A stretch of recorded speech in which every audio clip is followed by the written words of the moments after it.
پر تعلیمي جبر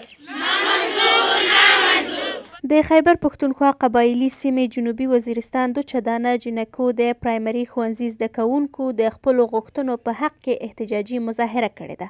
بچیو پر تعلیمي جبر مظاهره کوونکو زده کوونکو انجونو غوښتنه کړې ده چې د سیمې د لوی آبادۍ لپاره کومه بله سرکاري تعلیمي اداره نشته.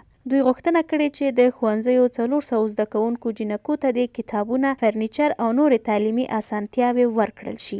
د قبایلي ضلعو په خیبر پښتونخوا کې د انضمام وروسته هم په دغو سیمو کې تعلیمي صورتحال خراب دی او په دې وروستیو کې د بیلابیلو قبایلي ضلعو زده کوونکو د تعلیمي اسانتیاوو د نشتوالي خلاف احتجاجي مظاهره کړې ده. بل اړخ ته د زنانو ضلعې تعلیمي افسرې وینا ده چې یاد شوی ښوونځي ته د میډل درجې ورکولو لپاره کاغذي کاروایي مکمله شوې ده او اوس د امارت مسله ده. د جنکو ښوونځي نورې بهترۍ لپاره د حکومتي مرستې ضرورت دی.